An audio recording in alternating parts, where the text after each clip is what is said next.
uji kardiak dewasa. Dengan ini jurnal yang berjudul Effect of Fibrinogen Concentrate versus Cryoprecipitate pada blood component transfusion after cardiac surgery. Jadi memang di luar negeri itu sudah mulai dikembangkan untuk transfusi fibrinogen karena memang fibrinogen ini akhirnya cukup penting untuk koagulasi. Jadi ini kita bahas dulu dari fisiologi koagulasi dan lisis darah.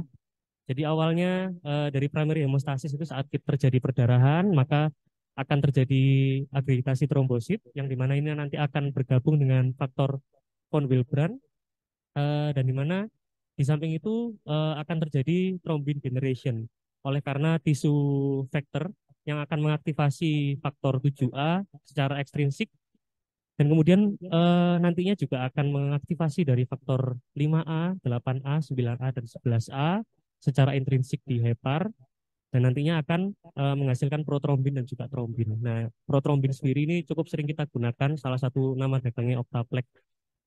Kemudian fibrin formation ini terbentuk oleh karena fibrinogen dan fibrin dan kemudian juga mengaktifasi faktor 13A dan platelet ini di mana nanti akan menjadi benang-benang fibrin di sini.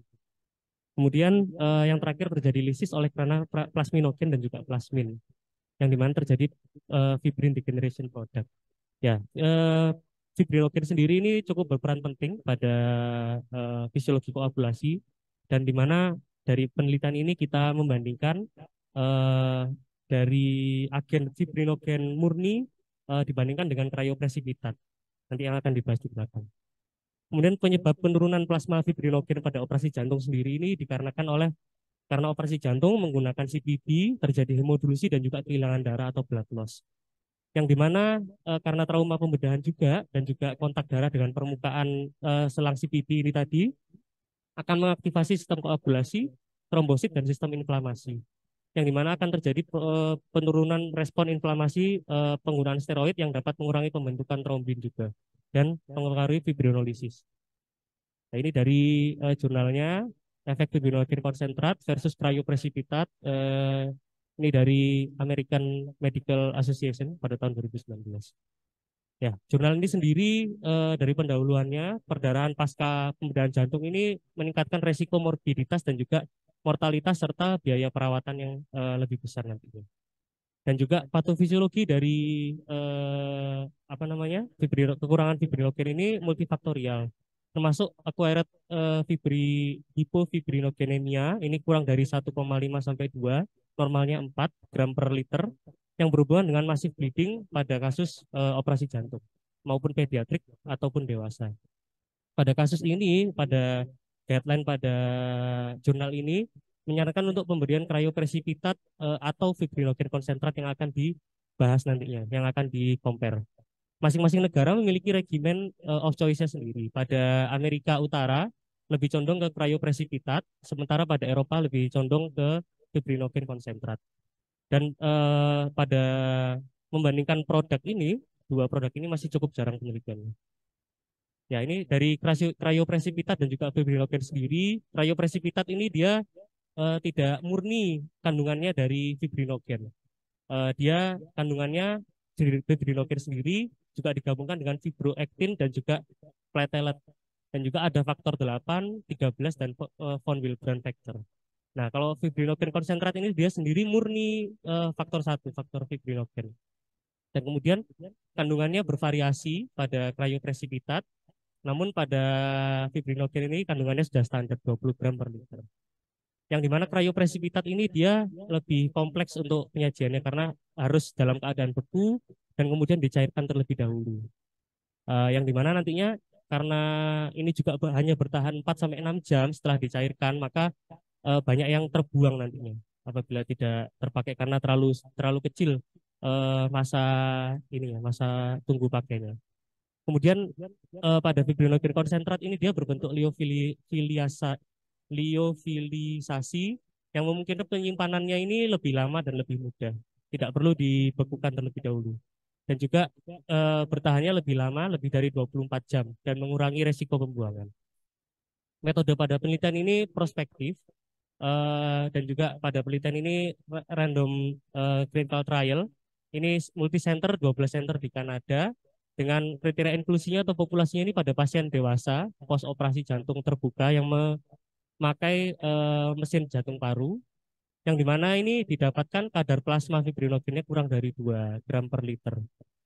Nah, dan juga dari kriteria inklusinya ini pada pasien post-op bleeding yang ini curiga didapatkan hipofibrinogenemia, namun plasma darahnya tidak diperiksa saat itu. Jadi dia hanya dicurigai memiliki hipofibrinogenemia, namun tidak sempat diperiksakan fibrinogen, kadar fibrinogen. Dan kriteria eksklusinya pada penelitian ini yaitu penerimaan konsentrat fibrinogen dan juga kriopresipitat dalam waktu 24 jam dan juga ada riwayat reaksi alergi parah pada kedua reagen tersebut dan juga penolakan komponen darah atau alasan agama lainnya. Dan juga kadar fibrinogen yang lebih besar dari 3 untuk tidak terlalu bias. Kemudian dari bagian alur studinya pasien post-op jantung yang menggunakan mesin jantung paru, kemudian diberikan suplemen fibrinogen, yaitu fibrinogen konsentrat dan juga kriopresipitat, yang mana nanti akan dikompar. Kemudian luaran hasil studinya yang akan diteliti, yaitu perbandingan total unit allogeneic blood component yang akan ditransfusikan dari awal pembedahan hingga 7 hari setelah pembedahan, dan juga post CPT. Dan juga membandingkan perdarahan mayor uh, pada pembedahan jantung selama 24 jam pertama.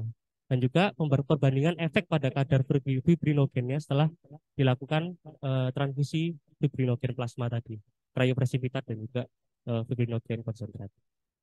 Kemudian luaran sekundernya ini didapatkan durasi dari mechanical ventilationnya di ICU, unit perawatan ICU, dan juga durasi rawat inap di ICU sampai 28 hari.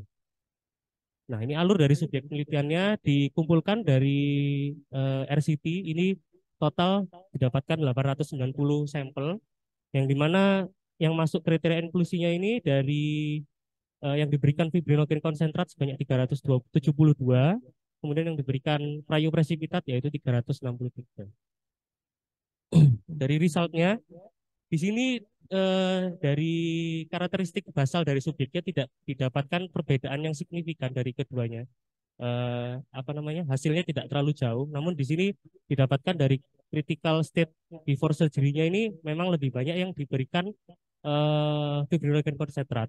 Mungkin karena reagen yang lebih mudah didapatkan dan juga lebih mudah disajikan dibanding dengan kriopresipitat, karena kriopresipitat lebih sulit untuk didapatkan dan juga harus didinginkan dan juga lebih masa pakainya lebih kecil dibanding fibrinogen konsentrat. Kemudian dari data intervensi dan juga operatif laboratori, fibrinogen level dan juga bleedingnya tidak didapatkan perbedaan yang cukup jauh juga. Nanti akan saya bahas berikutnya. Kemudian ini dari pada tabel ini dapat dilihat kelompok fibrinogen konsentrat ini lebih sering ditransfusikan pada kasus 24 jam post-op dibanding dari kelompok kriopresipitat. Namun tidak signifikan karena rasio of mean-nya masih lebih dari 0,05.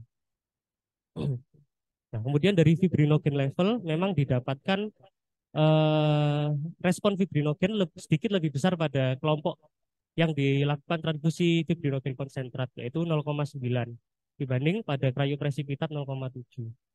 Di sini memang tidak terlalu jauh berbeda pada hasilnya, namun secara statistik ini bermakna, yaitu kurang dari 0,01 P-nya. Kemudian dari efek samping dan luaran lainnya, ini dari terdapat 35 kematian atau 9,4% pada kelompok yang diberikan fibrinogen konsentrat, dan kemudian yang diberikan kriopresipitat lebih kecil, 7,4%. Namun dari P-nya tidak bermakna, 0,35, dan juga tingkat kematian tidak berbeda secara signifikan. Ya, dari diskusinya, pada studi ini pemberian fibrinogen, pengganti fibrinogen plasma ini merupakan salah satu praktek klinis sehari-hari pada pasien perdarahan pos operasi jantung yang diindikasikan kekurangan fibrinogen plasma.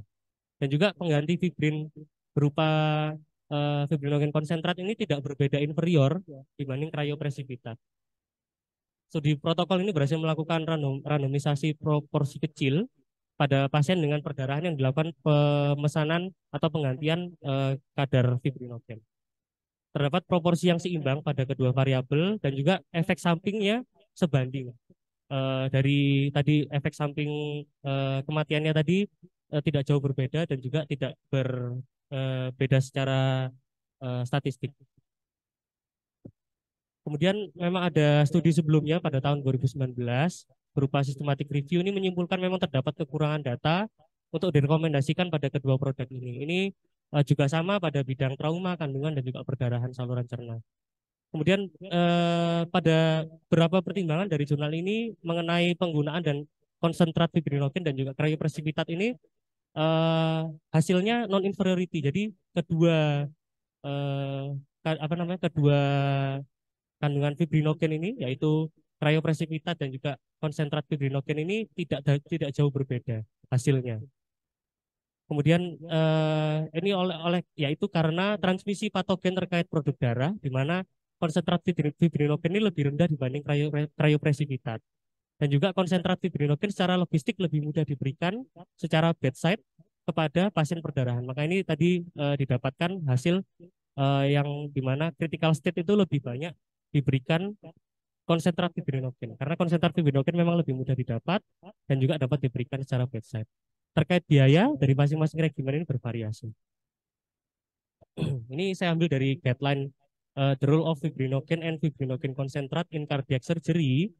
Ini dihasilkan dari guideline-nya. Kita mungkin cukup cukup perlu nantinya jika sudah berkembang untuk memantau kadar fibrinogen plasma pada pasien perdarahan untuk mengurangi resiko perdarahan pada pasien postoperasi dengan mempertimbangkan penggunaan tes viskoelastisitas untuk estimasi kontribusi fibrinogen pada bekuan darah dan juga pertimbangan kombinasi uji viskoelastik yang mencerminkan jalur koagulasi intrinsik dan juga ekstrinsik serta fungsi dari kadar fibrinogen sendiri. Ya, terima kasih, Dok.